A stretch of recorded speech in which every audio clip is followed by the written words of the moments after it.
Okay, I call the March 2022 meeting of the State Transportation Board to order, and we will begin with the invocation, which I will give myself the privilege of delivering. Reading it again. Dear God, this month, when the people of Ukraine wonder each day not only whether their democracy will survive, but whether they and their loved ones will survive the pernicious onslaught perpetrated by a foreign invader, when the kindness of individuals the world over are using Airbnb to rent rooms in Ukrainian homes, not so they can stay there, but so that they can funnel much-needed aid to those suffering under the stress of war. When our country, along with others across the globe, have banded together to stand up for humanity, for democracy, and for freedom. May we here in the United States, here in Georgia, may we be humbled by the importance of the tasks before us, but recognize how lucky we are to be backed up by our democracy, our freedom, and our relative economic prosperity. May we take stock of our challenges relative to the challenges faced by others not so fortunate, and humbly rededicate ourselves to doing our work on behalf of the citizens of Georgia, always thankful for our blessings, grateful for the talented, committed staff and private sector partners here at the Georgia Department of Transportation. Amen. Pledge allegiance to the flag of the United States of America and to the republic for which it stands, one nation, under God, indivisible, with liberty and justice for all. Got a few confused by my flags there for a second. I think they changed. Did they? I thought so. Okay, so welcome. We are very pleased to have our special guest, Doug Hooker, and his family here today. Thanks for joining us at the meeting, and we will talk more about you later. You can be sure. I want to recognize that the country held their breath, the state held its breath last couple of weeks ago when there was a very special election in the State House to elect the member of the State Transportation Board from the 1st Congressional District, and we were all very pleased to hear that Ms. Ann Purcell was reelected to her position. Congratulations, Ann. There was another election at the State House for the 3rd Congressional District, and we'd like to welcome here today for his first board meeting, Dennis McIntyre. Dennis, the seating chart for these board meetings, as you found out, visually reflects seniority. And so you're at the kids' table, but luckily you're not at one of those, the temporary tables there. But we are excited to have you. It's been a pleasure to meet you and get to know you over the last few days, and look forward to working with you over the months and years ahead. And with that, let's move to, roll call. Roll call. Okay, I'll do that by congressional district. District 1, Ms. Purcell. Present. District 2, Mr. Floyd. Present. District 3, Mr. McIntyre. Present. District 4, Mr. Brown. Present. District 5, Ms. Key. Present. 6, Mr. Abel. Present. 7, Mr. Bowen. 8, Mr. Golden. Here. 9, Ms. Dunn. 10, Mr. Boswell. Here. 11, Mr. Lewis. Here. 12, Mr. Morris. Here. 13, Ms. Lemon. Here. And 14, Mr. Sherrod. Here. Okay, so let's move on. Let's move on to the approval of the minutes from the February board meeting. Do I have a motion to approve? Second. Any comments, questions? All in favor? Aye. Aye. And motion passes. And so let's move on then to April Letting. Albert Shelby, Director of Program Delivery. The podium is yours. So good morning, Mr. Abel, Commissioner, and members of the board. I'm here to present the projects the department is proposing to advertise for the April 2022 letting. Before we present April, here are the FY 2022 results. We have let a total of 165 projects. The chart shows the number of projects by improvement type. The value of these 165 projects is approximately $886 million through the February 2022 bid awards, with 160 GDOT let projects worth approximately $874 million, and 5 local let projects worth $11.7 million. This chart shows the dollar amount distribution by improvement type, with maintenance, bridge, and road projects making up the bulk of these types. Here are the results of the February 2022 letting. Of the 18 GDOT let contracts presented to the board, 17 were awarded and 1 was rejected from the letting. Now I'm going to discuss the projects in the April 2022 letting. We have a total of 18 projects, all are GDOT let. The next 2 slides list these 18 projects arranged by congressional district.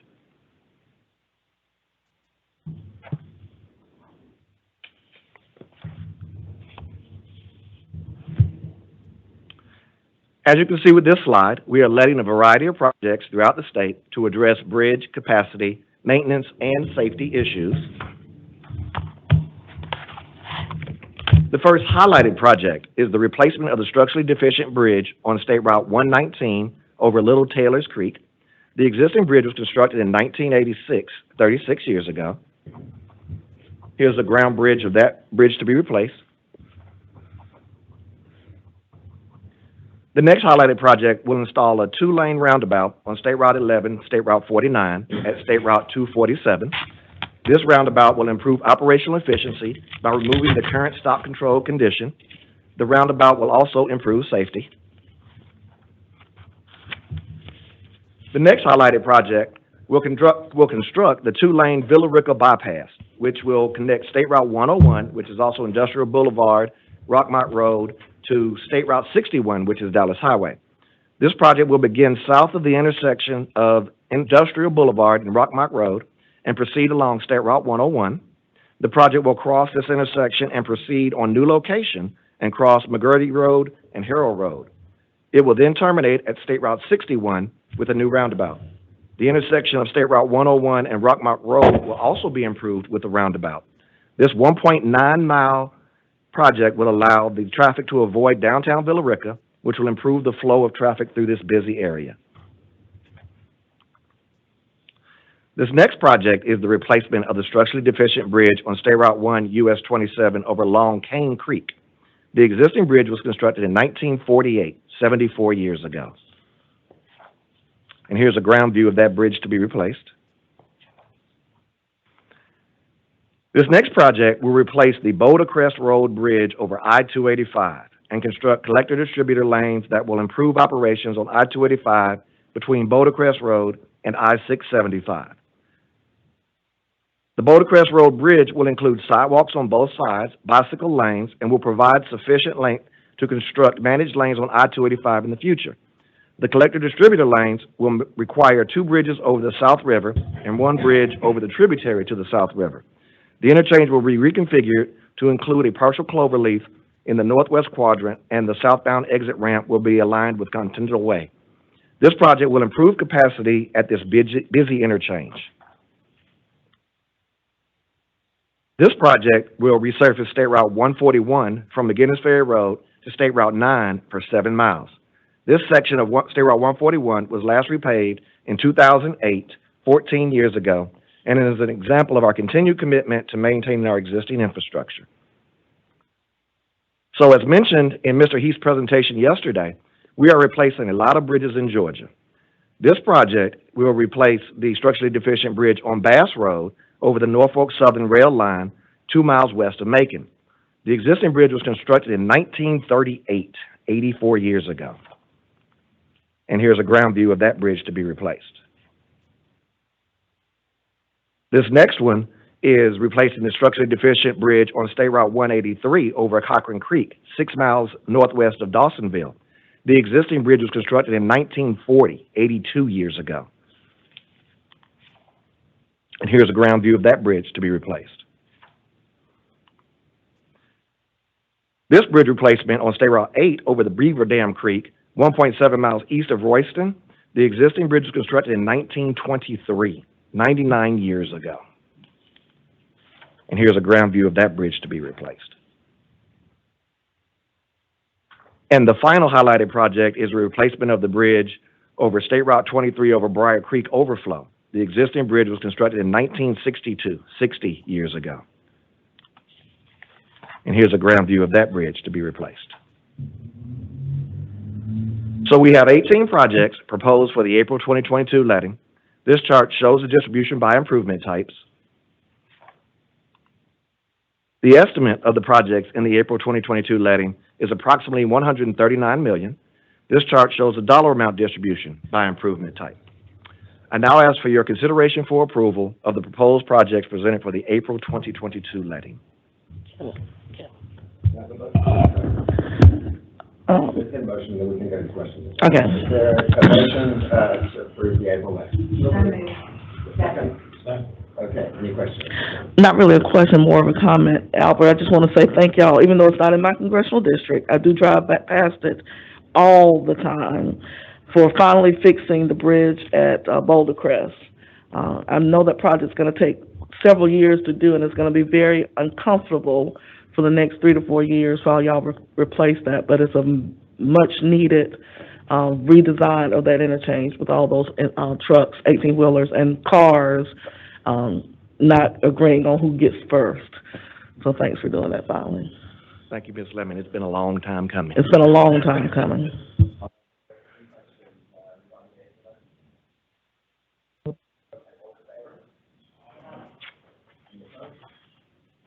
Passes. Thank you very much, Albert. And so now we will move on to the approval of revisions on the construction work program. Matt Markham, Deputy Director of Planning.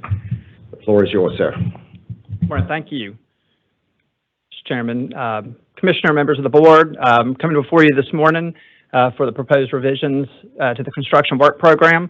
As I've done in previous months, I have a set of proposed revisions that are coming to you for the first time that will be brought back to you next month for action. And then I'm also bringing a set to you that were proposed last month and are coming for action today.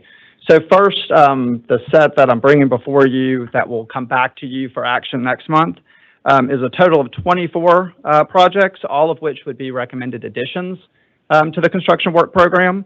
21 of them are bridge projects in congressional districts 2, 3, 8, 9, 10, and 12. One is a culvert replacement in Terrell County. Then there's a slope repair project in Fannin County and a drainage improvement project in Lumpkin County. So I'll show those across here quickly. So again, if there are any questions about those at this time, I'll take them. Otherwise, they will come back to you next month. Okay. And so this next set I'm bringing to you for action today were ones that I did bring to you last month. It's a total of 27 projects. 2 of them are deletions from the program and 25 are additions to the program. 25 of them are bridge projects in congressional districts 1, 2, 8, 9, 10, and 14. One of them is a deletion from the program in Fulton and Gwinnett County for a project that work was completed locally using local funds, and then a deletion of a project in Dodge County that was determined by the district to no longer be necessary. So I'll show these to you as well.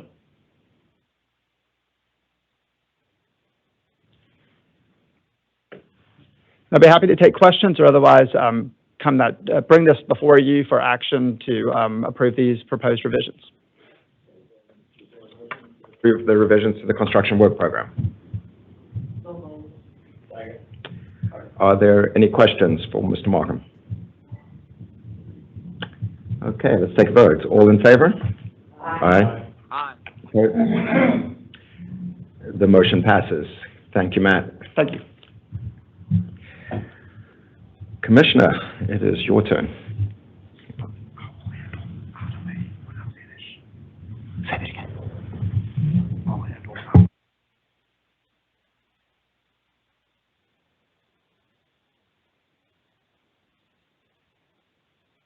Good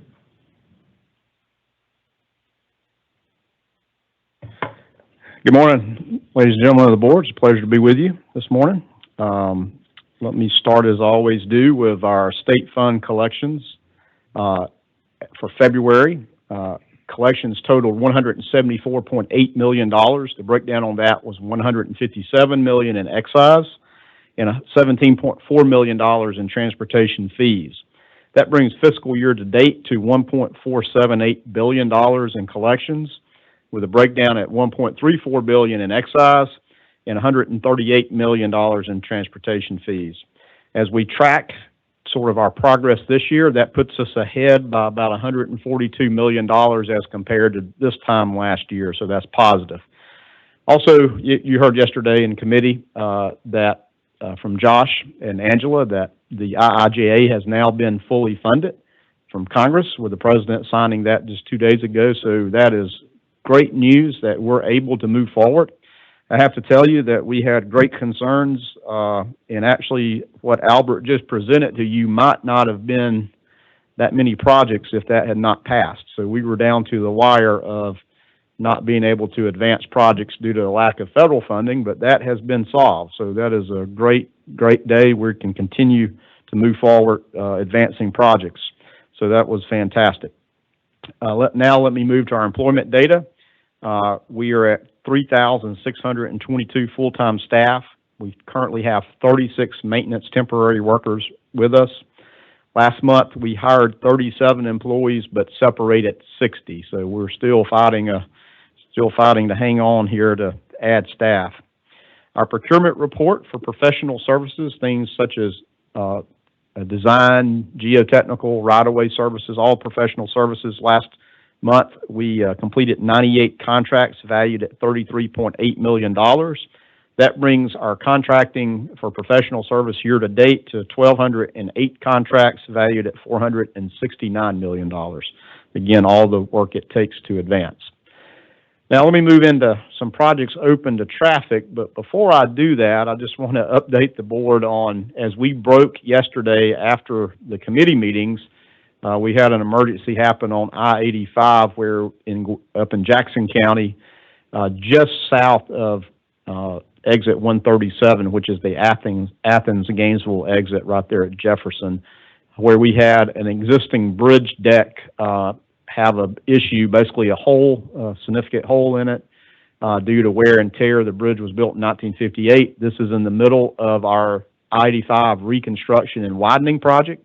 So we're building new bridges to replace this bridge, but due to the failure of a portion of the bridge deck in the one lane and also encroaching into the second lane, and there's only 2 lanes there, it was necessary to do an emergency repair. That started yesterday late afternoon. A detour was put in place. It's about a 16-mile detour off of the interstate through Brazelton and over to Jefferson and back to the interstate. That is a very difficult detour. We have messaged on our overhead signs on the interstate and putting out to the media for traffic to use I-985 north and then take the US 129, which is the Gainesville exit, back to 85. And it's only a few more miles in distance in that split, but certainly traffic will move much better. So this has been a major traffic impact. We expect to be able to open one lane back up later today, and then the second lane by sometime late tomorrow. So certainly just wanted to update you that. You just heard Albert present about bridges we're replacing. You heard Andrew Heath yesterday talk about what the bipartisan infrastructure law is going to mean for increasing bridge replacements. And here's an excellent example of the wear and tear on our infrastructure that, creates emergencies that we do not want.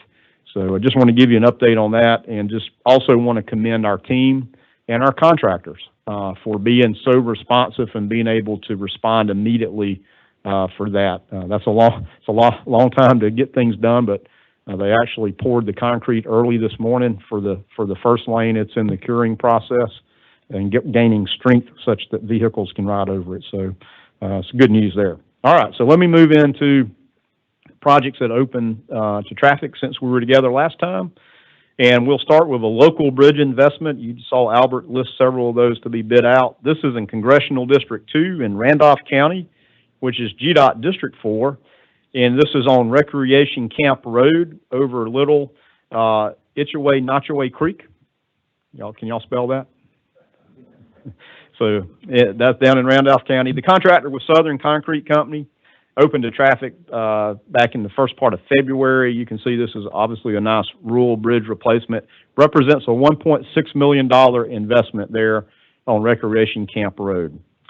The next project is in Congressional District 5 and 13 in Henry and Clayton counties, which is GDOT District 3. And this is really a capital maintenance project, but also has an operational and safety benefit.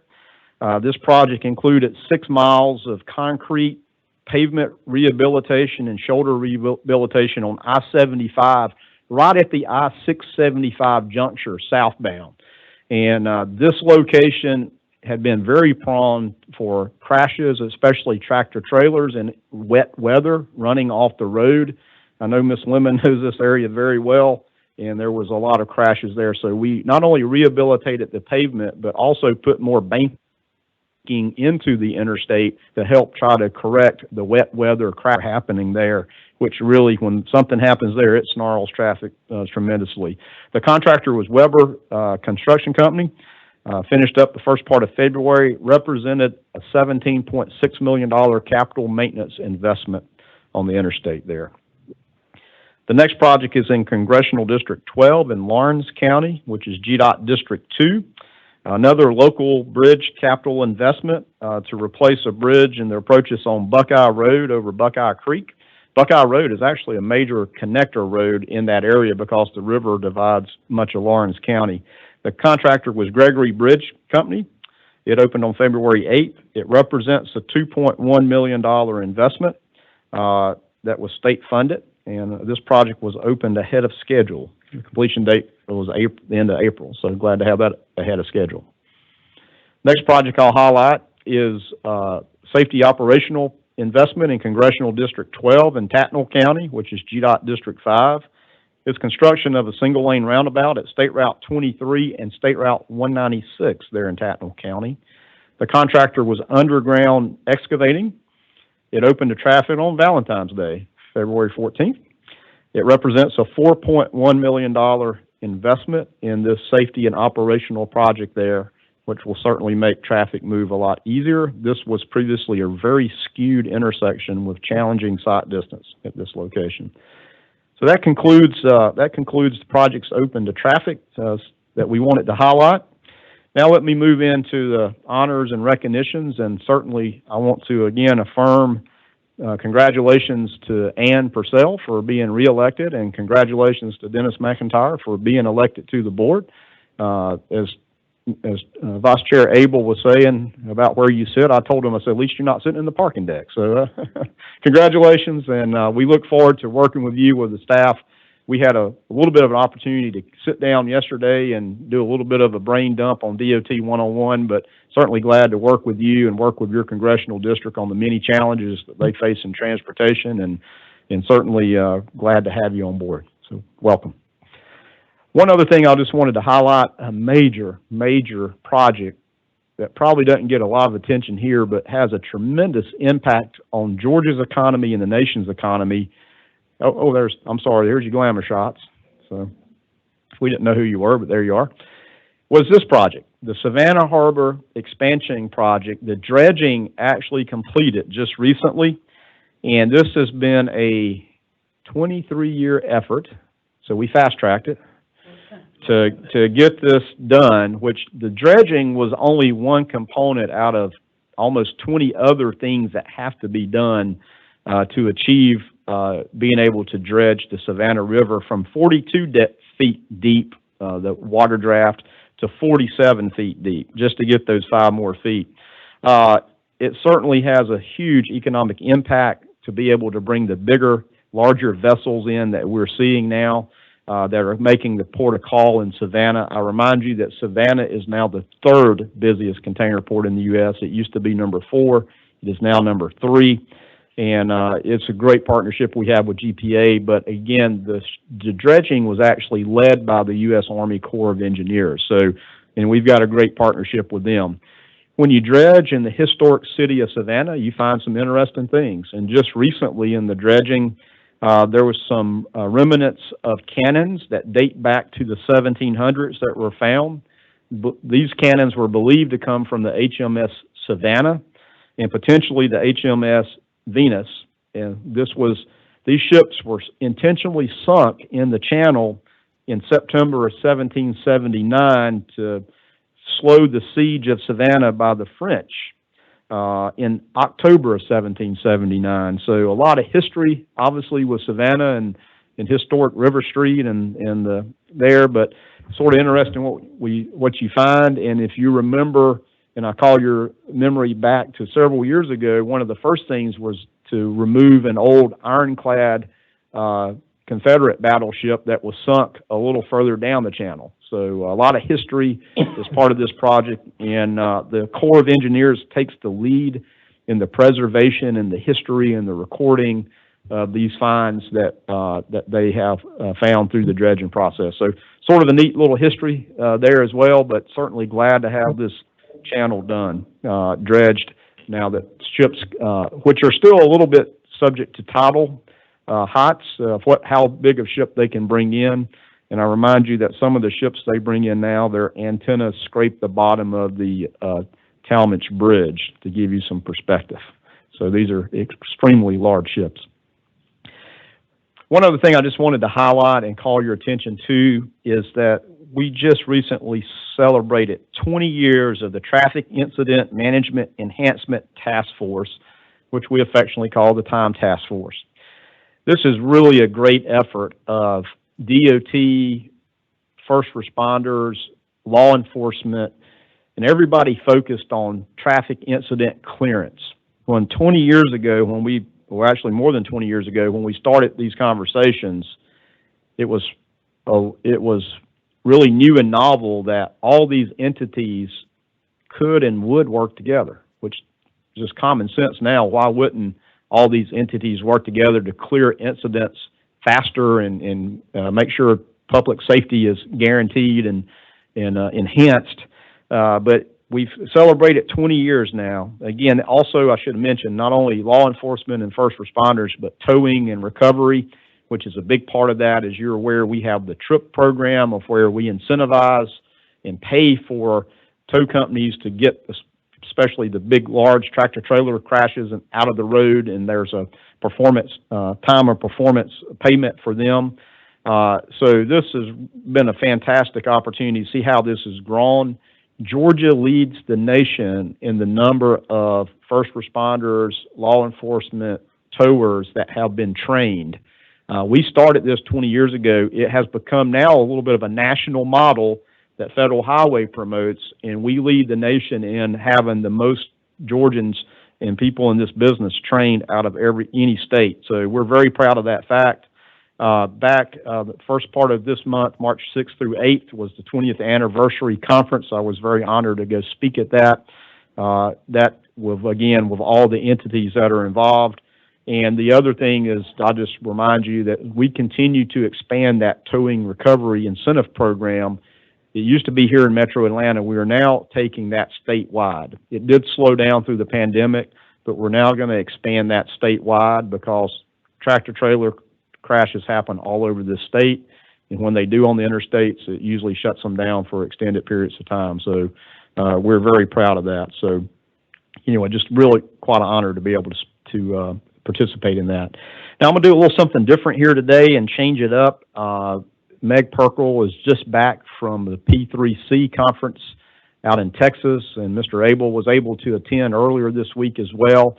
And as we were with you last month in committee meetings, we talked about we were going to do an industry forum for the Major Mobility Improvement Program and then update you on how that went. And so I'm going to ask that our Chief Engineer, Meg Perkle, come up, provide you an overview of that, a little different than our normal Commissioner's report.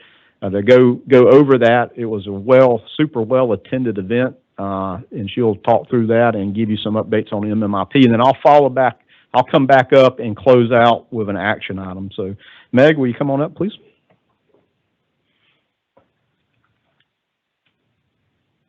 Thank you.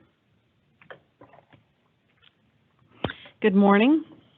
It's great to be here with you today and give you an update on our Major Mobility Investment Program, MMIP. You're going to hear that acronym a lot, Mr. McIntyre. Last June, I presented to this board a change in procurement approach for the I-285 express lanes. And when we announced that pivot from availability payment P3 to a revenue risk on I-285 express lanes, we said we'll be back when we have an update on how this change affects the procurement of the other projects as well as schedule.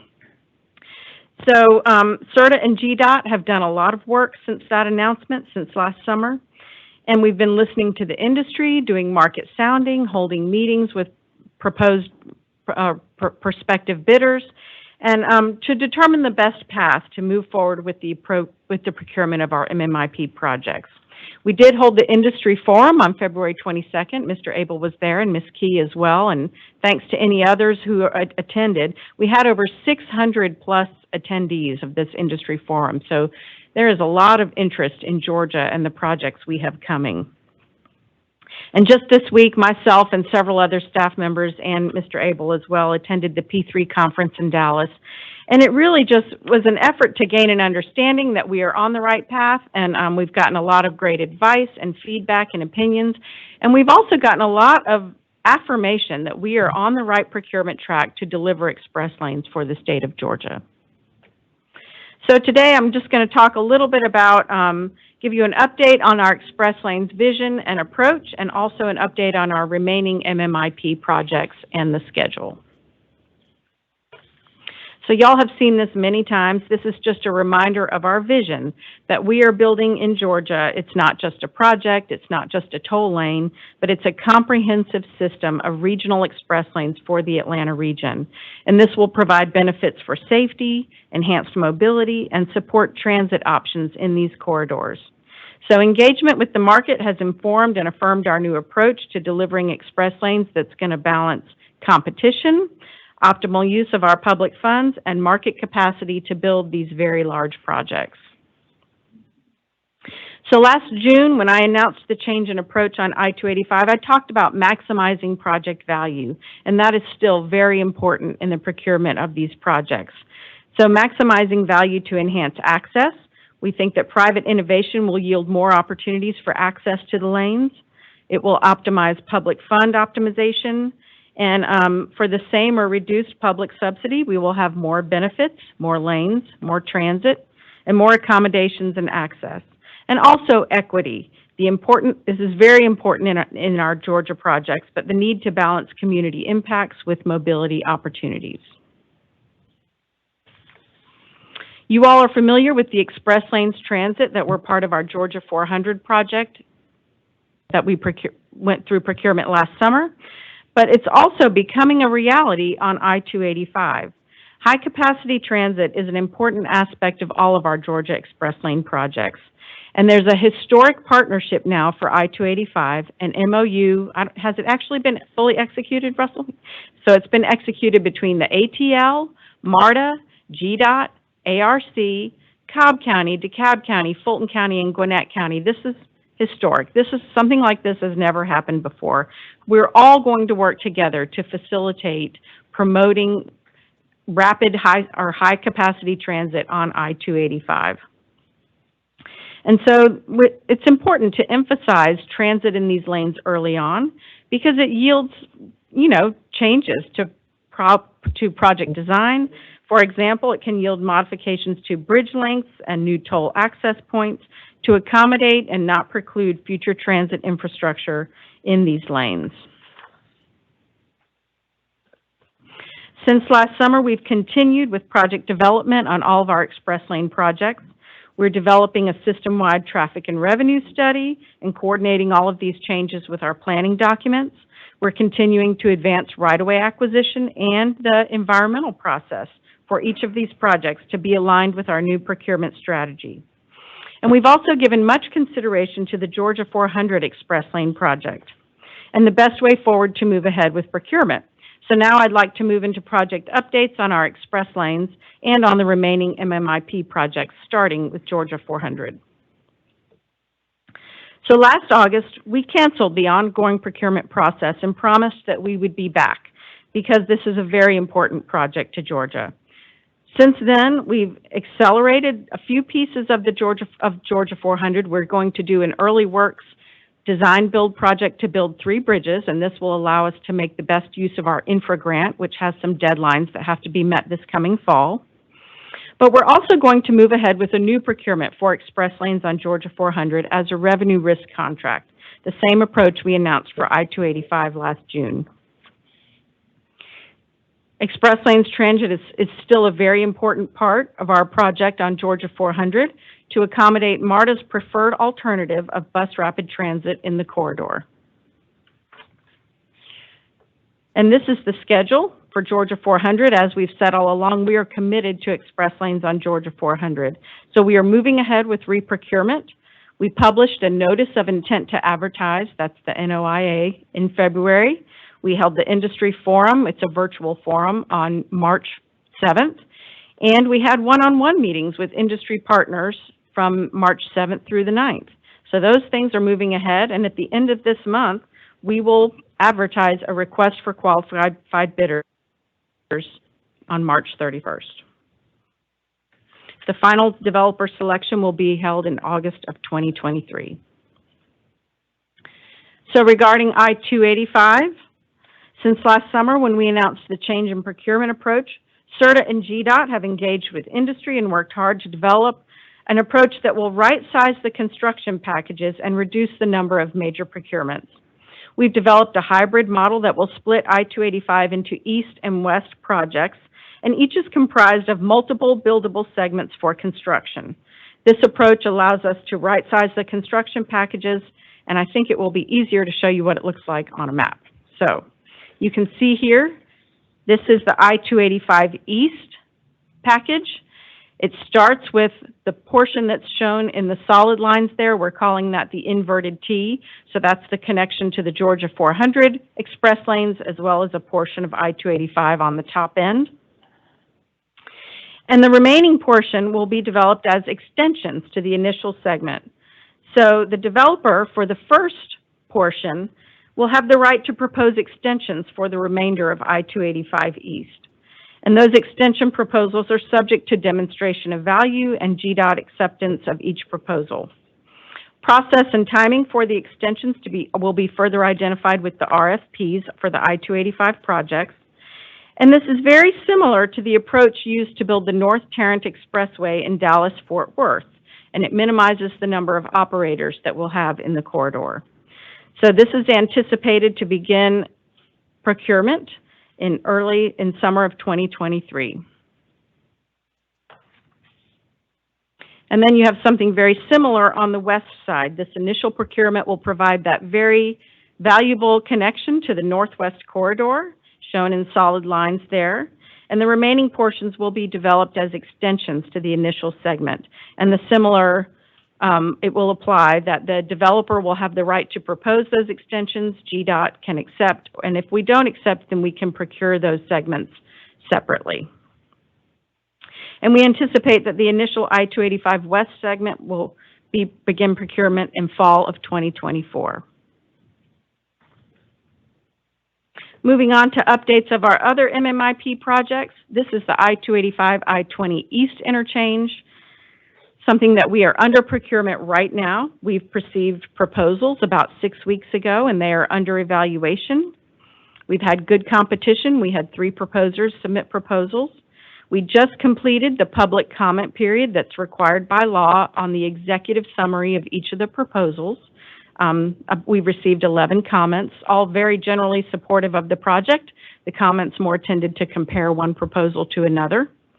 And we announced the best value proposer in April. So very excited to be getting to the finish line on this very important project.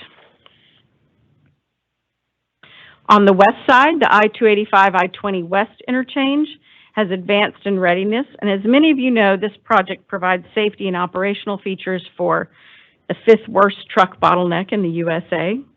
So right-of-way plans have been developed and early acquisition is proceeding. The draft environmental document is at FHWA for review and approval. And we will move forward with a NEPA public hearing later this year. And finally, the anticipated P3 procurement will begin in the fourth quarter of this year, and will finish in late 2024.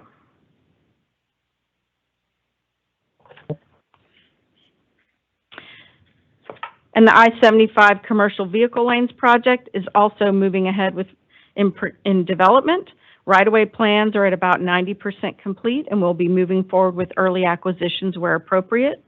The environmental technical studies are complete, and the team is advancing NEPA activities in alignment with the procurement schedule shown here. So the P3 procurement will start in the first quarter of 2025. We'll do a notice of intent to advertise and then advertise the RFQ in the second quarter of 2025. And the anticipated letting would occur in 2026, quarter 3. So this shows here the procurement schedule for the remaining MMIP projects. This schedule reflects our responsiveness to industry concerns about procurement capacity. We've prioritized the project procurements with recognition that the pipeline capacity for procurements is no more than 3 overlapping procurements at a time, and we've staggered them to allow for the most competition. For express lanes, Georgia 400 will advance first, followed by the I-285 East and then West. And this schedule also advances the I-20, I-285 West interchange ahead of the commercial vehicle lanes. The extension options for I-285 East and West are beyond this timeline shown, and we'll of course hold industry events and one-on-one meetings for each procurement and we look forward to hearing the feedback from everyone as we move forward with these procurements. So our focus is on better infrastructure, better projects, advancing the greater goals for mobility in the Atlanta area and Georgia. And I'm grateful for y'all's support of this program and happy to take any questions. Thanks, Meg. Are there any questions? No questions. Well, you know I've got something to say. No, seriously, anyone got any questions? It's important stuff. So, first let me start by saying the obvious, and I don't mean to sound patronizing, but this is big stuff, right? There's tremendous number of issues that come before the board, and no one is more or less important than the other, but it's hard to wrap our hands around everything and process everything. And I just want to make a plug for this program, especially the upcoming express lane procurements, regardless of whether these projects are in your district or not. They are critical to the state of Georgia, and these procurements are amongst, if not the biggest, most challenging procurements this department has ever made. And I encourage all of us to learn as much as we can, dig as deep as we can to understand, because there will be approvals coming before us in the years ahead. Back in June, as Meg mentioned, you know, the new approach to procurement, specifically about 285 at that time, and now subsequently Georgia 400, namely a revenue risk procurement, was brought before us.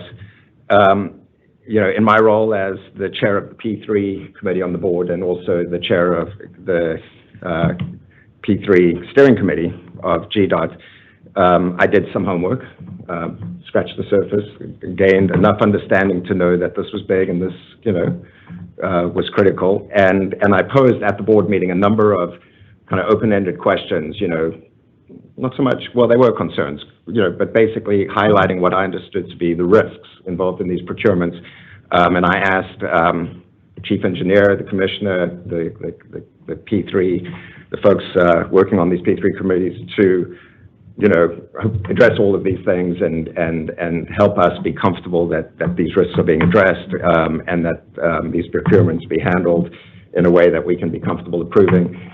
And, you know, suffice it to say, in the last 9 months, I've learned a whole lot more, but one of the things that I've learned is that we have an amazing team here at GDOT, you know, Meg and Tim, and I mean, I don't want to stop mentioning names because there's so many names and I don't want to leave anyone out, you know, have really, you know, taken this on. They've learned a tremendous amount themselves. We, GDOT, are surrounded by the best advisors in the country in terms of, the companies that have worked with other states and countries on these types of procurements.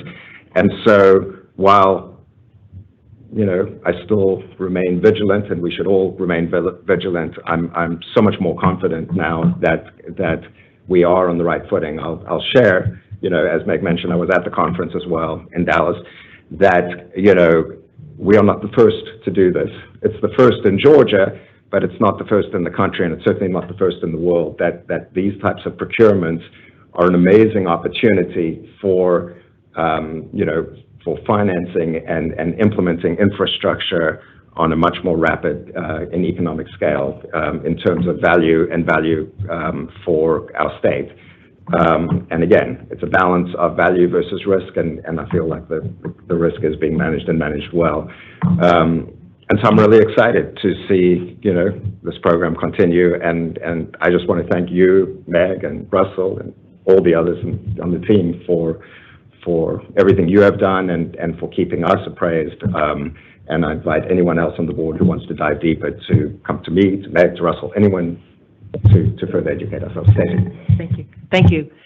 Meg, quick question. As we talk about this MMIP, and I think we've had a few discussions about it, this mega project, talk to me a little bit about DBE and how we're doing anything different from a DBE perspective and participation. And I've got a question for Russell, as he talked about the $418 million in professional services. What portion of that do we know is DBE? So what are we going to do differently? Are we doing the same? These are all federal projects. They will all have DBE involvement and goals. Yep. We have not set goals on all of these projects, so that is to be determined. And we will do what we can to try to maximize DBE involvement. Prior, we've given DBE credit for part of the development and part of the pre-work that happens before a bid is even awarded. We'll continue that practice, and we'll continue to engage with the DBE community to try to maximize. These are really big projects, so it's going to be important that they are. Tremendous amount of dollars and opportunity here. Yes. Mm-hmm. So I mentioned this to Russell, and I'll say to you as well. I would love to see GDOT set the pace for the nation and be the shining star that can show everybody else how we do it here in Georgia. So I say that to you as well. Thank you.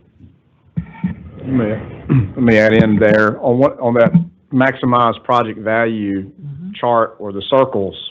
One of those very intentionally was workforce development, because this amount of work is so large that we believe and have seen demonstrated in other projects around the nation where the developer is specific in targeting workforce development, and usually it's local preference, kind of, locally trying to benefit the communities that are impacted and to bring workforce development along. So those will be tenets that we will value of approach. So we will, not only beside just setting a goal that's required federally, we're going to be asking for the developers to be responsive to those project value things that we feel are important, of which workforce development is one. So hopefully that helps lead, as you have encouraged us to do, and I've heard you.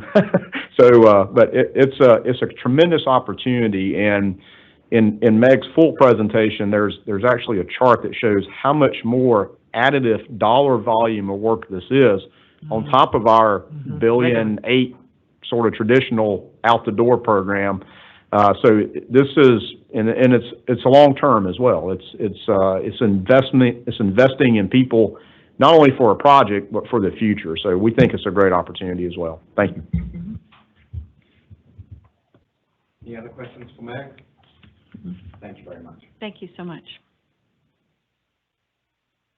Mr. Chair, if you don't mind, I will, while I here can handle the first action item, which is a zoning resolution that comes to you for action today. And let me just remind you that of outdoor advertising permits have to be compliant with the zoning by cities and counties. And our duty is to make sure that they are in accordance with federal process and rules and regs as it relates to billboards for zoning. In this case, what we're bringing to you today is a zoning resolution in Glenn County, where the Board of Commissioners had made a zoning change from forest agriculture to a planned development zoning. Our staff has reviewed that, have worked with the county commission to understand their actions.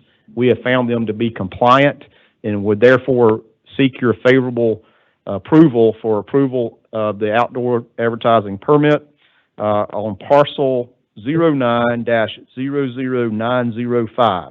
Again, from forest agriculture to planned development. And this has been approved by the Glenn County Board of Commissioners. So I bring that for your favorable consideration. Is there a motion for approval of the? So moved. Second, do we have one? Second. Okay. Any questions? All in favor? Aye. Aye. Opposed? Okay. The motion passes. Thank you, Commissioner. Thank you, Mr. Chair. That concludes my report. Okay. I'd like to ask a question before you leave. I should have asked it earlier when you were presenting, but this is, well, first, let me express my gratitude also like Kevin did with the MMIP, and y'all doing an incredible job, and I've been in Kevin's position in the past with P3, and it's remarkable what is being done, so thank you for that. My question, Commissioner, goes back to your comments about the Savannah River deepening and the dredging is completed, which that's awesome.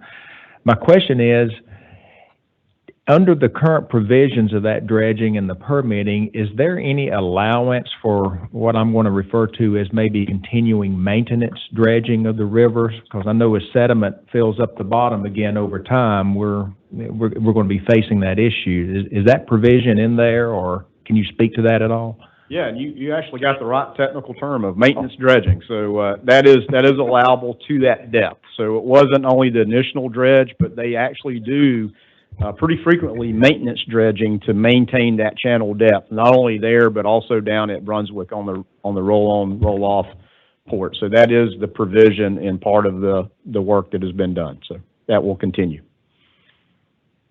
And so, Russell, I wanted to first thank you for spending time with the 5th Congressional District. To my fellow board members, he was a rock star. He did an outstanding job, as he always does, and I will tell you the whole Congressional District is grateful. Thank you. Well, thank you. Outstanding. I had a couple of calls afterwards saying, we want to spend more time with Russell. All right. Hey, we welcome it. That's why we're here. Thank you very much for that. And then the last thing, I know there's conversation going on about the gas tax. Impacts to us? So as you'll hear in the committee report, and yesterday we affirmed that there is not an anticipated impact to our budget. We presented the FY23 budget, of which could have been impacted, but our full understanding is that due to the state's strong financial position, there will not be an impact to our budget.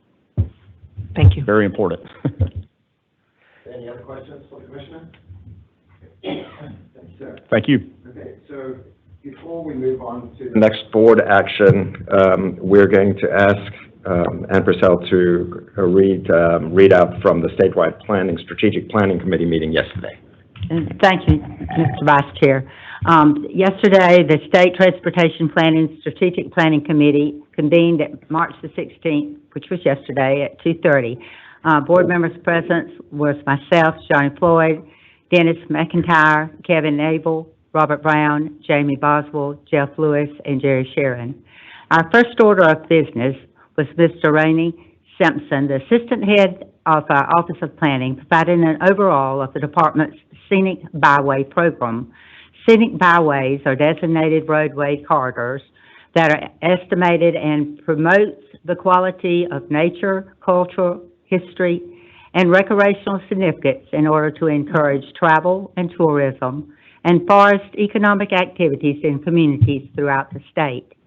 GDOT's Scenic Byway Program has been active since 1992, and there are currently 15 scenic byways located across our beautiful state of Georgia. The new byways are proposed by local sponsors who go through an application process that includes significant public and stakeholder involvement before coming to the State Transportation Board for approval. In addition to the overview, Mr. Simpson also presented to the committee 2 resolutions for new scenic byways for consideration by the board. the Tybee Road Byway in Congressional District 1, and the South Douglas Byway in Congressional District 13. Our second order of business for the committee, GDOT Director of Planning, Janine Miller, provided an overview of the National Electric Vehicle Infrastructure Program, a new program of the federal bipartisan infrastructure bill, known as the BIL, designed to create a nationwide network of 500,000 EV chargers by 2030. Congress authorized $7.5 billion in new federal funding for EV charging infrastructure through the fiscal year 2026, $5 billion formula funds to state DOTs, and $2.5 billion in discretionary grants. GDOT has been appropriated approximately $117.2 million in formula funding over the next 5 years for the deployment of EV charging infrastructures along designated alternative fuel vehicle corridors under this new program. The department must submit a plan to the FHWA for the use of those funds by August the 1st in order to be able to utilize those funds. The plan calls for options for deployment of formula funds, recommendations based on market-driven validation, and implementation of our plan. Committee action. I made a motion to approve the Tybee Road and the South Douglas Scenic Byways presentation. Dennis McIntyre made a motion to approve the 2 scenic byways, seconded by Jeff Lewis, and unanimously approved. And this will be voted on today at the full board meeting. There being no further business of the committee, the meeting was adjourned at 2:56 p.m. Mr. Chairman, that concludes our report of the committee. And I will entertain a motion for approval of the South Douglas and Tybee Road Scenic Byways. Sorry, Mr. Chair. Is that a motion? So moved? So moved. Second? Is there any discussion? Yeah, thank you, Mr. Chairman, and I just want to know, I do intend to vote for and support these resolutions. I think they're great, and I'm all about scenic bypasses. I do, however, would like to ask the commissioner and the appropriate staff if at some point in the near future we could be supplied as a board with whatever the policies this board has and this department has as it relates to how this is conducted and laid out.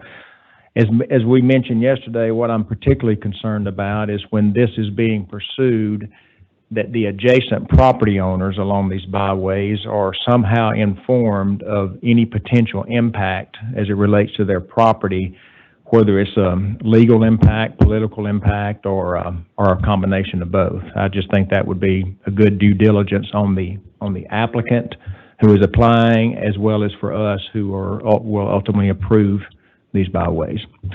But that is my concern, Mr. Chair, and thank you for allowing me to express it.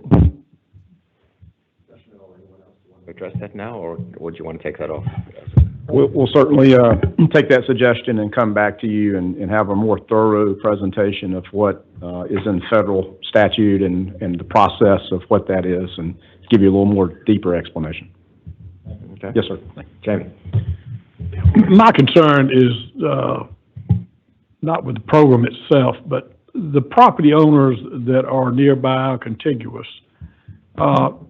I would like to, I don't know if there's a way you can have open houses, but how many people actually show up to an open house? I know you can't drag them in, but that everybody is not informed. And these properties, once they become scenic road or highways or whatever, the properties adjacent or nearby are going to be impacted by the people in that area who say, oh, we don't want any development here now. This is a scenic highway. And I would like, if there's a way, to get every property owner in that area to sign off that they are aware that this is coming here, and they will agree with it. And I know that may be difficult to do, but these people, all of them, I don't care what you send them, they may be different family members that own it. They may be that never gets to the right person. People don't always come to the meetings. But it has serious consequences in the future. I mean, they're unintended consequences, but, if properties get to the point where they can't be developed, it could be millions of dollars involved in this. So I don't know if there's a way to be able to contact, but any property owner that's in this area, if they just sign off on it, then they really have no way, if you come back in the future, I'm opposed to this now. Well, you signed off on it and allowed the scenic highway to go there. That's my only concern, is for the individual property owners in this particular area, if there is a way to notify them and get them to write something that says we're aware of it and we approve it and we support it. Because I think unless you do that, some people are going to be harmed financially and otherwise. John? My concern is the same as Jamie's there, that it's visible from this property, then, but if it's 4 miles from this property and it's not visible to anybody, why should everybody be concerned with it? Any other comments or questions? Okay. Well, let's try a voice vote and see if we need to go to a count. Is that appropriate? Okay. All in favor, say aye. Aye. Any opposed? No opposed. Okay, motion passes. Thank you very much. Thank you, Mr. Chairman and Board. Mr. Chairman, can I say one more thing? Ms. Lemon and I, Board Member Lemon and I, have worked closely with these two parties that have come forth, and it is a group of individuals, are also elected communities that are very involved in the process. But this is a process that starts on the grassroots and has to follow the certain guidelines that have been set forth. And today, we're very happy to be able to add to that 15-number list of the scenic byways with the determination and the drive that each of our communities have come forward to. Unfortunately, the Tybin Islands group, we could not get anyone here today because of other businesses and appointments, but they send their gratitude for the support of the board with this very much. And I know Ms. Lemon might want to introduce, some of her folks are here today, and if it would be okay that we would allow Ms. Lemon to also make those thoughts. Here.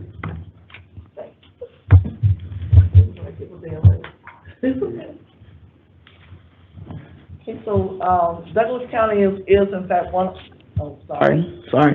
Douglas County is in fact one of my, counties in the district, and there are representatives here from Douglas County. This is what I get for being late. I'm so sorry. Please stand at this time so we can acknowledge your presence today. And Mr. Ronald Roberts.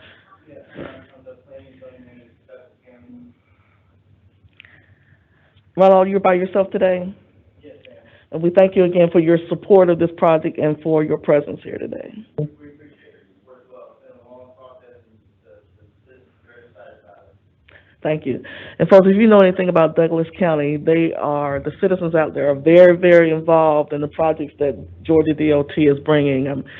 From the 92 project to projects like the Scenic Byway project, they come to those meetings like you will not believe.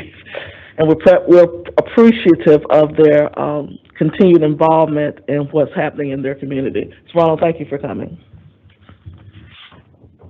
Thank you, Mr. Chair. Pleasure. Thank you very much. Okay, so let's move on to our retirement resolutions. Stacy, take it away.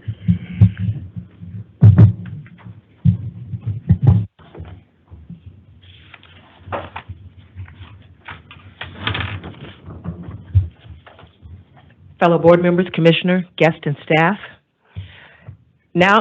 Every now and then, we get an opportunity to collaborate with individuals who have had a profound impact on the world around us, leading with courage and conviction to bring about change, growth, and progress. One of our stellar partners here in Georgia is retiring, Mr. Doug Hooker. We on the State Transportation Board would be remiss in our duties if we did not take a moment to honor this giant in the transportation space. Doug Hooker has dedicated his life to improving the quality of life for the citizens of Georgia through his work at the Atlanta Regional Commission. I'm thrilled to bring before the board a resolution recognizing Mr. Doug Hooker. He is here today, accompanied by his lovely wife, Patrice, his daughter, The resolution reads as follows. A resolution by the State Transportation Board. Whereas since 2011, Doug Hooker has served as the Executive Director of the Atlanta Regional Commission, ARC, which facilitates community and development strategies to enhance the Atlanta region's growth, competitiveness, and positive transformation through relationships and expertise, much of which is focused on transportation and transit development, and under his leadership has facilitated a productive and extremely beneficial relationship with the Georgia Department of Transportation. And whereas Doug's leadership has been instrumental in improving mobility around Metro Atlanta, inclusive of fostering the collaboration between the ARC and Georgia DOT to equip 1,000 intersections with connected vehicle technology to preempt traffic lights to assist in keeping buses on schedule and emergency vehicles moving. And whereas during his tenure as the Executive Director of the ARC, Doug worked with Georgia DOT to develop a list of recommended functional class changes to the region's roadway system, establishing the functional rule of a roadway, which can influence traffic design characteristics as it relates to the degree of access to adjacent land and the development patterns of growth patterns along a corridor. And whereas throughout his professional career, Doug has served in key roles for both public and private sector organizations, including Georgia Power, the City of Atlanta Department of Public Works, HDR, the State Road and Tollway Authority, Atkins Global, and is active in community organizations, either currently serving or previously served on the boards for organizations such as Community Organizations of Greater Atlanta, the Fox Theater, the Georgia Institute of Technology, Airtropolis Atlanta Alliance, Council for Quality Growth, Atlanta Technical College, Emory University, and the Trust for Public Land, Georgia chapter, among many others. And whereas Doug has received a number of recognitions over the course of his career for his outstanding leadership and distinguished public service, including Aero Hero Award from Airtropolis Atlanta, the Lifetime Leadership Award from the Atlanta Business Chronicles 2021 Most Admired CEO Award, the 2021 President's Award from the National Association of Regional Councils, the Donald C. Stone Award for the Outstanding Practitioner from the American Society of Public Administration, the Lawrence Solomon Trailblazer Award from the Conference of Minority Transportation Officials, and an Excellence in City Government Award from the Atlanta City Council. Additionally, Doug is named among Georgia Trend's most influential Georgians, Atlanta Business Chronicle's most 100 most influential Atlantans, the Atlanta Tribune's 10 most influential Atlantans, and has been honored by the Atlanta Mayor and City Council with a Doug Hooker Day proclamation. Wow. Whereas Doug holds a bachelor's degree of mechanical engineering and a master's of science and technology and science policy degree from the Georgia Institute of Technology and a master's of business administration degree from Emory University. And whereas Doug Hooker's committed service in Atlanta region and leadership of the ARC has been instrumental in advancing efforts to ensure Atlanta region continues to be one of the most competitive and top-performing metropolitan areas in the nation. Therefore, be it resolved that the State Transportation Board recognize Doug Hooker for his leadership, dedication, and tremendous contributions for the betterment of the Atlanta region and for his continued efforts to advance the partnership between ARC and Georgia DOT since 2011. And be it further resolved, a copy of this resolution be spread upon the minutes of this meeting, and a suitable copy be presented to Doug Hooker in honor and recognition of his retirement from the Atlanta Regional Commission. Adopted this 17th day of March, 2022. Mr. Vice Chairman, I submit this resolution in the form of a motion to the board. Thank you, Ms. Key. Is there a second? All in favor? Aye. Aye. Motion passes. Mr. Hooker. Aye.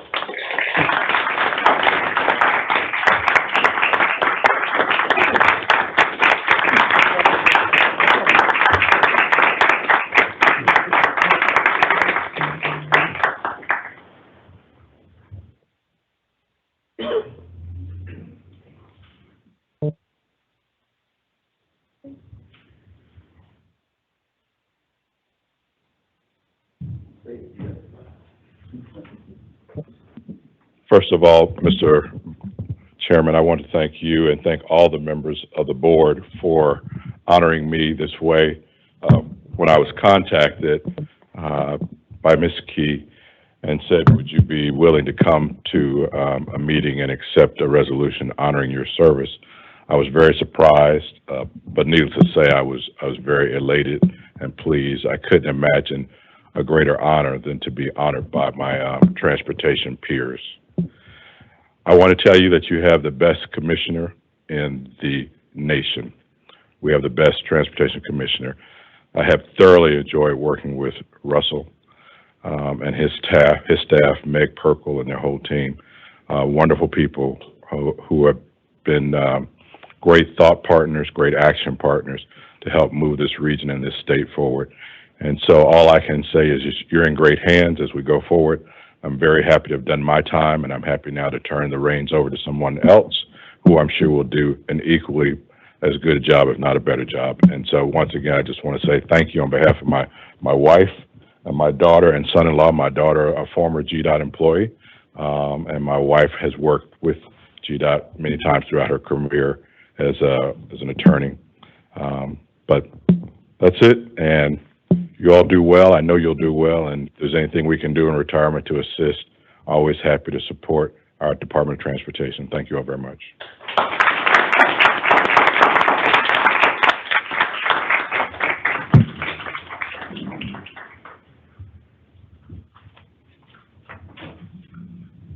Thank you so much, Ms. Key, and we will move on to our next retirement resolution. Ann Purcell, a retirement resolution for Connie Steele, Director of Finance.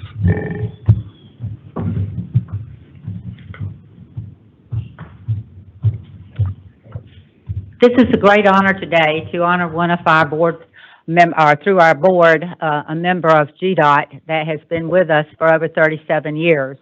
An individual that we have all enjoyed and had the opportunity to enjoy her, as she has provided so many smiles added to our day when we come into our offices each day that we're here. I'd like to ask Ms. Connie Steele if she would come up and join me at the podium.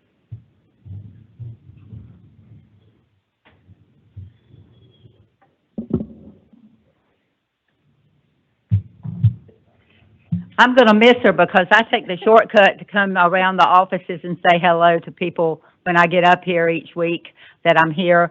And I'm going to miss her because she's always sitting at her desk working, and she's always has been available to anyone that needed her assistance and guidance in the financial world that we deal with today with GDOT. And with Angela and Connie, the team, and with numerous others involved, and it's just remarkable what has been done over the tenure that you have been here. I'm honored to be able to work with you and continue to work with you by providing you with this resolution as I bring it to the board. Whereas Connie Steele is a 1991 graduate of Clayton State University with a Bachelor of Business Administration degree in accounting, is also a licensed certified public accountant. And whereas Connie began her career at the Georgia Department of Transportation in September of 1984 as a secretary in the Office of the Roadway Design, and then served in the Office of the Right-of-Way before transferring to the Office of Materials and Research Branch Lab in Forest Park, Georgia, for the purpose of accounting. She has been there. And whereas she was later named the Fiscal Analysis for the Office of Planning and Program and transferred to the Office of Accounting and served as the Accounting and Budget Director for the State Road and Tollway Authority for approximately 2 years. And whereas she later started as a head in the Office of Audit and Accounting, and in 2013 was named Georgia Department of Transportation's Director of Finance, where she was charged with the leadership of the agency's financial management, the budget, and accounting offices throughout our department. And whereas during her 37 years of service with the Georgia Department of Transportation, Connie was instrumental in establishing a thorough understanding of the state of Georgia's finances and accounting practices, as well as the federal and the state compliances, serving as our Assistant Finance Director, General Accounting Administrator, and our Audit Administrator for GDOT, and Accounting and the Budget Director for the State Road and Tollway Authority during that time. Whereas she served on the Georgia Department of Transportation's Credit Union Board for numerous years and was a member of the Carl Vinson Institution of Government Financial Management Program with Training Advisory Committee. And whereas while serving as the Director of Finance, Connie encouraged ongoing education among fellow employees in the Office of Budget and Accounting and celebrated the certification of more than 80 GDOT finance and budget employees who successfully completed the Carl Vinson Institute of Government's Budget and Finance Certification Program. And whereas, since joining the Georgia Department of Transportation, she has served in various departments throughout the agency and gained invaluable experience in the area of transportation and accounting. And whereas, Connie has an abundance of love for all animals and has spent a lifetime rescuing and caring for animals, including dozens of dogs and cats, providing them shelter in her own home, ensuring proper veterinarian care and good health, and searching for new homes for these wayward animals, and in many cases, providing them with a good home to ensure that they could live their lives with as much comfort and loving care as she could provide for them. Commendable. Now, therefore, be it resolved that the State Department of Transportation recognizes Connie Stills for her exemplary service and contributions to the Georgia Department of Transportation and her unwavering dedication to the citizens of Georgia. Be it further resolved that a copy of this resolution be spread upon the minutes of our meeting and be suitable copy presenting to you, Connie, in recognition of your retirement after 37 years of service and dedication to the Department of Transportation. This will be adopted today, March the 17th, at this board meeting, because I'm going to make that motion. Mr. Chairman, I make a motion that we accept this resolution and pass it from our board for Connie Stills and her service to our department over the last 37 years. Ms. Purcell, do we have a second on that motion? Second. All in favor? Aye. Aye. And motion passes. Congratulations. Connie, would you like?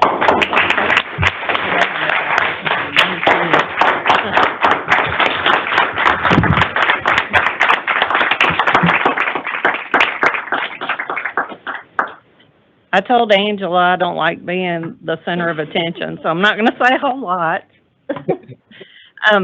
I started out in road design, and just to give you an idea how far GDOT has come since those days, I actually typed 800 letters a month on an IBM Selectric typewriter, triplicate copies with the black copy carbon paper, and if I made a mistake, I didn't have a backspace button, I didn't have a delete, I didn't have an undo, had to get out the little ball of whiteout with the paintbrush, fix all the copies, and try to get it all lined back up and get my letter done. So we've come a long way at GDOT, and I'm really proud to be a member of the GDOT team. I thank the board, the commissioner, and Angela for all the opportunities that I've had at GDOT. And I also want to recognize the staff and management in accounting, budget, and finance. I would not have been successful in my job without all the hard work that they do, and I really appreciate them. So thank you. I got you a pretty copy. Right here.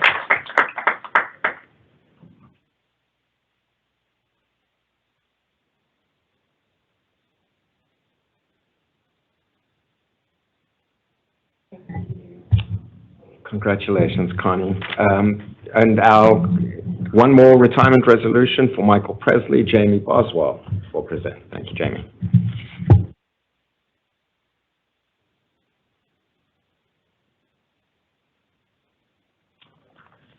Thank you. Mr. Chairman, board members, and Commissioner and staff.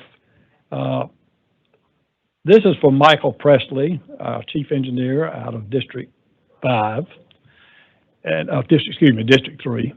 And I found out real early when he first became the district engineer for commissioner for that district for District 3, and I went down and visited Michael, and I said, if the group that he's working with is as intense as he is, I think we're going to be fine with Mr. Presley. And I played golf with him, and he's just as intense on the golf course, but he is extremely knowledgeable, and his staff is extremely knowledgeable, and they do a wonderful job. So having said that, and I appreciate all that he has done for me, and because of my lack of knowledge, his makes up for it easily. But Michael, would you come forward and we'll...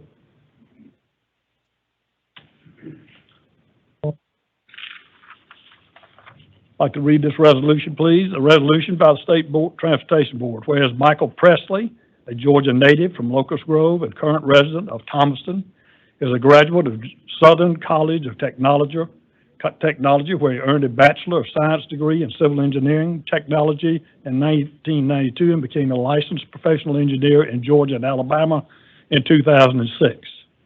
Whereas Michael began his 27-year career with the Georgia Department of Transportation in 1994 and served many capacities, including the planning engineer for the Navigator, okay, I didn't know how it was pronounced. Navigator system during 1996 Olympics. District 3 ITS manager and field coordinator, District 3 traffic operations manager, area engineer, District 3 traffic engineer, and was named District 3 engineer in 2015. Whereas during this time as district engineer for GDOT's Western Central District, Michael was responsible for 522 personnel across 31 counties. Under his leadership, Georgia DOT has produced several highly impactful projects, including the I-75 South Metro Express lanes, the implementation of the Fall Line Freeway, and the I-16, I-75 interchange reconstruction. His support of innovative intersection and improved signal operations greatly benefited the West Central Georgia region, making it a model for other regions and municipalities across the state. Whereas under his leadership, District 3 was the first Georgia DOT region to install and administer a traffic management center outside of Atlanta, enhancing customer service and improving emergency response and operations in the district. Michael led efforts to evaluate employee initiatives throughout mentorship and the maintenance boot camp, and he improved organizational cultural development with effective motivation and collaboration.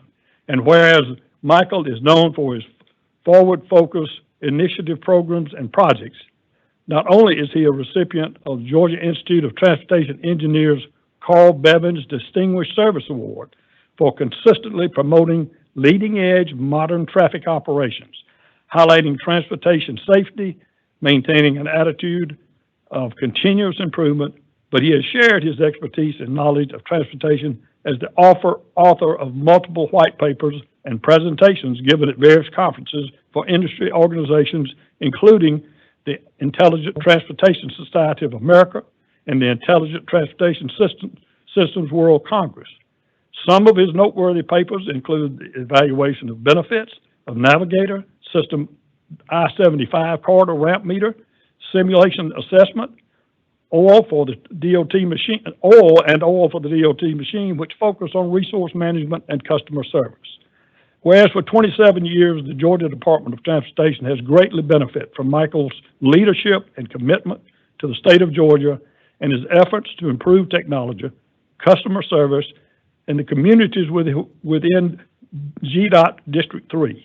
Therefore, be it resolved that the State Transportation Board recognizes Michael Presley for his exemplary contributions, his loyal service, and for his leadership and unwavering commitment to the citizens of Georgia and the Georgia Department of Transportation. And be it further resolved that the State Transportation Board recognizes Michael Presley for his exemplary contributions, his loyal service, for his leadership and unwavering commitment to the citizens of Georgia and the Georgia Department of Transportation. And be it further resolved, a copy of this resolution shall be presented to Michael Presley in honor of recognition of his commitment, service, substantive contributions to the Georgia Department of Transportation and the state of Georgia. And that is adopted this the 17th day of March, 2022. And I put that in the form of a motion. Thank you very much. All in favor? Aye. Thank you very much. Motion Thank you.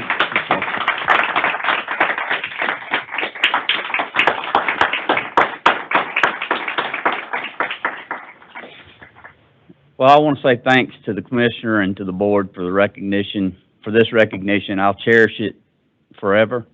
I thought a year would stop me from being upset, but I'll cherish the relationships more than anything.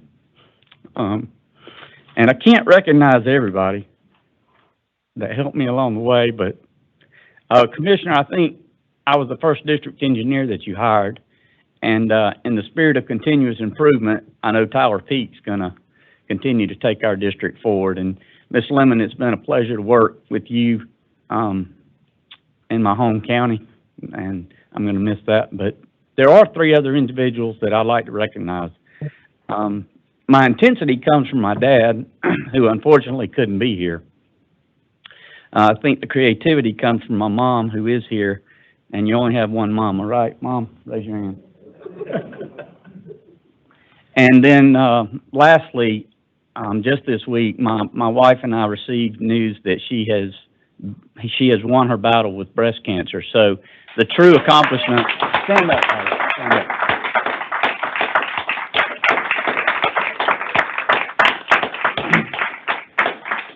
So throughout that whole endeavor over the past few years, she's been behind me with her hand on my back while we prayerfully considered many decisions for the department and our lives. So I want to thank her. And I love the department, and I love the employees. And, you know, it's sort of like graduating from high school again. We worked all this time to learn all these things and accomplish what we did. And now you got to figure out what you're going to do in life, and you're going to miss a lot of the folks that you used to work with. Fortunately, I'm just changing positions on the team and working with a consultant to come back and hopefully help make the department better. So thank you. Appreciate the recognition. Thank you, sir. Very much. Appreciate your help. Nope.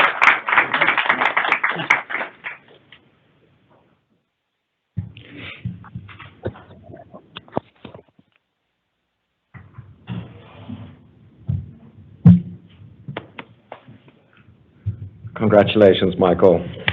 We're going to move on now to the board committee reports and the legislative committee report. Ms. Purcell, please. The Legislative Committee convened at 1:30 p.m. on Wednesday. Board members present were myself, Johnny Floyd, Dennis McIntyre, Kevin Abel, Jamie Boswell, Jeff Lewis, and Jerry Sharon. The first order of business, Joshua Waller, our Director of Policy and Government Affairs, provided state and federal legislative update. First, he discussed important transportation legislation which passed each chamber off its origin by crossover day in Georgia. He also noted that legislation that would increase gross vehicle weight, which has historically been opposed by the board and the department, did not pass.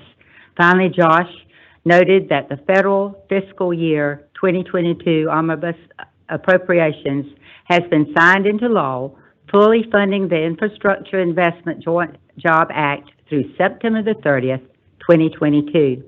There was no further business, and our committee was adjourned at 1:43 p.m. Thank you. Concludes our report. The finance report, Ms. Boswell. The Finance Committee convened at 1:45 p.m. on Wednesday, March 16th. Board members present included myself, Ann Purcell, Johnny Floyd, Dennis McIntyre, Kevin Abel, Jeff Lewis, and Jerry Sharon. First order of business, Angela Whitworth, Treasurer, provided an update on the amended fiscal year 2022 and the fiscal year 2023 budgets. She reported an increase of $125 million plus in the amended fiscal year 2022 budget in the conference committee version above the previously reported House version. These funds included $106 million plus in additional matching funds, $350,000 in additional funds for short line rail throughout the state, as well as providing additional funding for $18.5 million for airports. She then reported on the House version of the fiscal year 2023 budget, which included an additional $38 $8.9 million in state general funds, which included $19 million for other modes, as well as other adjustments for recruitment, retention, an additional $9 million for airports, and then $10 million for the short line rail. An additional $2.9 million was included for short line rail improvements in the GO bond section. There being no further action, I adjourn the meeting at 2:06 p.m. And I will read out the Committee of the Whole report. The Committee of the Whole convened at 2 p.m. on Wednesday, March 16th, 2022. Board members included myself, Ann Purcell, Johnny Floyd, Dennis McIntyre, Robert Brown, Jamie Boswell, Jeff Lewis, and Jerry Sharon. Andrew Heath, Deputy Chief Engineer, provided an update on the GDOT Bridge Program. The presentation gave an overview on the number of bridges in the state, bridge postings, and the average investment level of the program. GDOT's commitment to bridge investment has steadily improved the overall number of bridges in good condition across the state, both on and off the state route system. The presentation also highlighted the new bridge formula program included in the bipartisan infrastructure law, the impact of truck weights, and innovations and improvements being pursued by the dedicated staff overseeing the program. There being no further business, I adjourn the meeting at 2:22 p.m. This concludes my report, and this concludes the board committee reports. Is there any new business to discuss? No new business. That's a first. Okay. I will then adjourn the meeting. Thank you.